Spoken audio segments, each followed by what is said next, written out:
Good morning students. आज मैं आपके लिए लेके आया हूँ chemical reaction and equation class 10th chapter का सबसे जरूरी part, how to balance the chemical reaction. 5 से 10 मिनट की ये वीडियो रहेगी। इसमें मैं आपको 9 केमिकल रिएक्शन को बैलेंस करना सिखाऊंगा जो पहले पेपर में पूछी गई है। बैलेंस करना क्यों जरूरी है ये भी बताऊंगा, क्योंकि इस पर भी एक क्वेश्चन आया हुआ है। ठीक है, हाउ टू बैलेंस।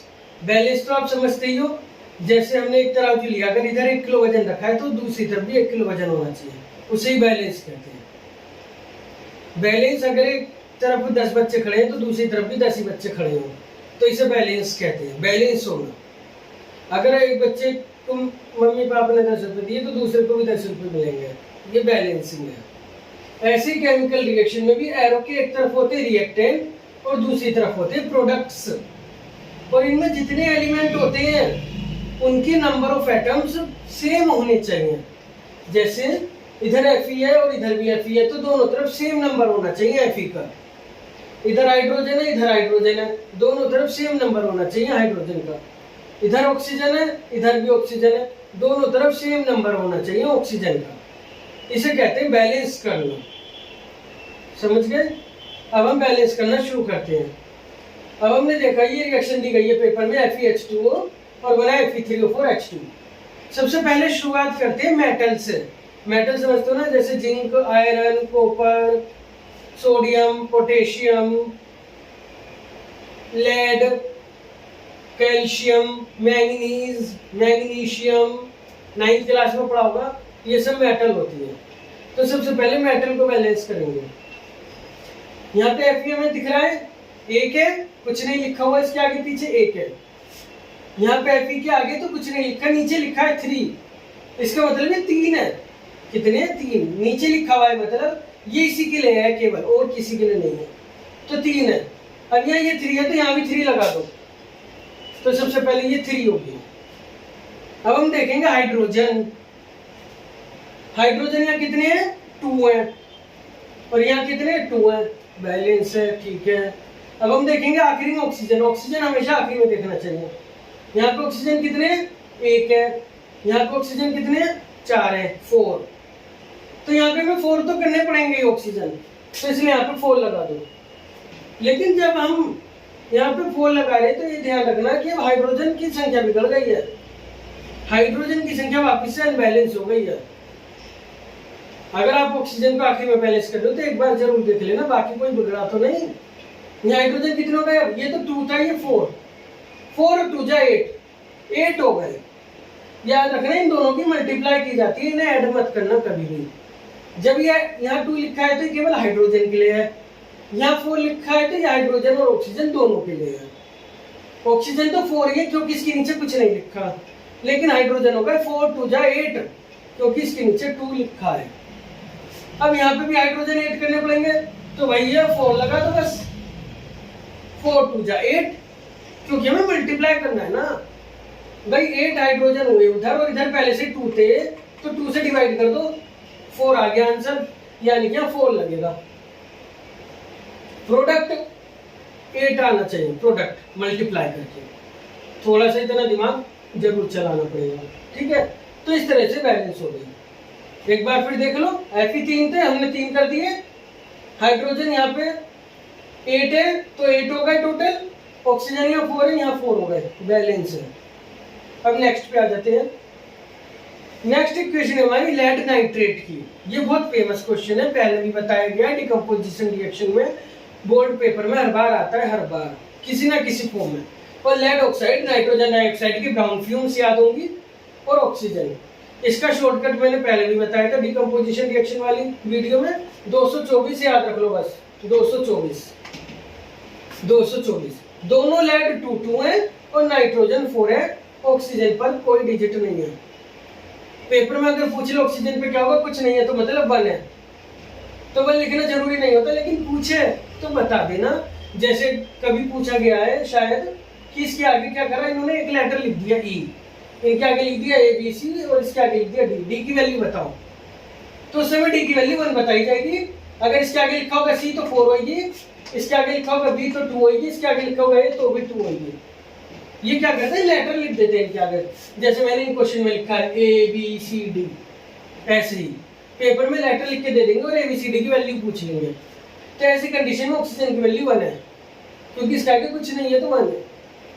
तो इससे तो तुम्हें 224 याद रखना है, ठीक है। अब आता है अगला, अच्छा इसे बैलेंस करके भी दिखा देता हूँ कि बैलेंस कैसे बैठ रही है।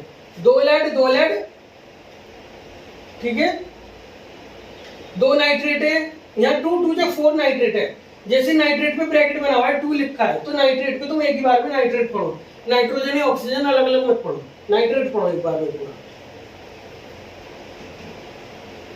अच्छा ठीक है, अलग अलग पढ़ लो। 2 जो 4 नाइट्रोजन हो गए, क्योंकि नाइट्रोजन अकेला और इसके पास 2 है, 2 है, 2 जो 4, तो यहाँ 4 नाइट्रोजन हो गए। ऑक्सीजन कितने हो गए, 2 जो 4, 3 जो 12, तो यहाँ 4 2 जो 8, 2 10 और 2 12, कुल मिला के थोड़ी कॉम्प्लेक्स हो जाती है, तो इसलिए 224 याद रख लो। अगला है सोडियम की हाइड्रोजन से। ये ऑप्शन में आया हुआ क्वेश्चन है कि इन चारों में से कौन सी रिएक्शन बैलेंस है, तो इसमें हम बैलेंस कर लेते हैं, वही वाला ऑप्शन टिक करना है। सोडियम एक है, हाइड्रोजन यहाँ 2 है, यहाँ पे 3 है, 1 एरी NaOH में और 2 एरी हाइड्रोजन, टोटल 3 हो गई, 3 एटम हो गए। तो जब ओड नंबर हो, ओड जैसे 1 3 5 7, तो पहले इन्हें इवन बनाना पड़ता है। तो इसे इवन बनाने के लिए इस वाले हाइड्रोजन के आगे 2 लगाना पड़ेगा, तभी ये इवन बनेगा। अब हो गए ये 2 हाइड्रोजन और ये 2 हाइड्रोजन, 4 हो गई ये टोटल। अब यहाँ 2 रह गई, तो यहाँ भी 2 लगा दो, ये भी 2 जो 4 हो जाएंगे। अब यहाँ सोडियम 2 हो गए, तो यहाँ भी 2 लगा दो। अब सब कुछ बैलेंस है, सोडियम 2, हाइड्रोजन 4, ऑक्सीजन 2, यहाँ भी 2, क्योंकि 2 जो आगे होता है ये हर एक एलिमेंट के लिए है, हर एक एटम के लिए, और जो नीचे है वो केवल इसके लिए है, और आगे और नीचे दोनों हो तो इनकी मल्टीप्लाई की जाती है, ठीक है। अब लेड नाइट्रेट की पोटेशियम आयोडाइड से, ये भी पढ़ाई हुई है, डबल डिस्प्लेसमेंट रिएक्शन है जिसमें पोटेशियम आयोडाइड का येलो प्रेसिपिटेट बनता है, तो ये तो ऐसे भी पता होनी चाहिए। यहाँ पे देखो तुम, यहाँ बहुत सिंपल है, लेड नाइट्रेट 2 है यहाँ पे, लेकिन यहाँ पे नाइट्रेट एक ही है, तो यहाँ पे 2 लगा दो, नाइट्रेट मतलब पूरा NO3। अब आगे देखो, पोटेशियम एक, यहाँ 2 हो गए, इसकी वजह से यहाँ पे ये 2 हो गए, तो यहाँ पे 2 लगा दो, 2। आयोडीन यहाँ पे 2 होगा, यहाँ भी पहले से 2 थे, बैलेंस हो गई, ठीक है। फिर देख लो, लेड एक, नाइट्रेट दो, पोटेशियम दो, आयोडीन 2, आगे वाला दोनों के लिए है ना, ये भी 2, ठीक है। अगली देखते हैं जिंक की सिल्वर नाइट्रेट के साथ। जिंक एक, नाइट्रेट 2 है, तो यहाँ 2 लगा दो। अब यहाँ सिल्वर भी 2 हो गए, तो यहाँ भी 2 लगा दो, ठीक है, सिंपल है। जनरली मेटल से शुरू करते हैं, इसलिए जिंक से शुरू करा। फिर हम सिल्वर देख सकते थे, लेकिन हमने पहले नाइट्रेट देख के बैलेंस कर ली, क्योंकि यही तरीका आसान हो रहा था, ठीक है। तो इस तरह से आपको बैलेंस करनी है, बहुत सिंपल है। अब एल्यूमिनियम की देखते हैं वाली रिएक्शन। यहाँ एल्यूमिनियम 2 है, यहाँ पे एक ही है, तो यहाँ 2 लगा दो। अब यहाँ पे देखो क्लोरीन, क्योंकि मेटल के बाद हम नॉन मेटल को देखते हैं, क्लोरीन को देखेंगे पहले। यहाँ क्लोरीन एक है, और यहाँ पे कितने हो गए, 2 3 जा 6। जब आगे भी लिखा हो तो ये दोनों के लिए है, अगेन नीचे Cl के नीचे 3 लिखा है तो Cl के लिए है, तो टोटल Cl 2 3 जा 6 हो गए मल्टीप्लाई करके, तो यहाँ पे 6 लगा दो। अब 6 लगाने से हाइड्रोजन यहाँ 6 होगा, और यहाँ कितने 2। अगर इसे 6 बनाने तो क्या करेंगे, 6 से 2 को डिवाइड करें, क्या है 3, तो 3 लगा दो, ठीक है, क्योंकि 3 2 जा 6 होते हैं। अब यहाँ ऑक्सीजन कितने हो गए 3, और यहाँ पहले से 3 है। यहाँ पे पूछ रहा है लेकिन डिजिट क्या लगाऊं, एक ही जगह, जब कुछ नहीं बैठ रहा तो 1 लगाऊं, 1 यहाँ पे जरूरत नहीं है तो 1 लगा दो। तो इसमें जो पूछा गया ABCD की वैल्यू, तो A की हो गई 1, B की हो गई 6, C की हो गई 2, D की हो गई 3। अगर वैल्यू पूछे तो वैल्यू बता दो, केवल बैलेंस करने को कहे तो कर दो, टिक लगाने को कहे तो टिक लगा दो, जैसे कहे वैसे कर दो, बस बैलेंस सही करो।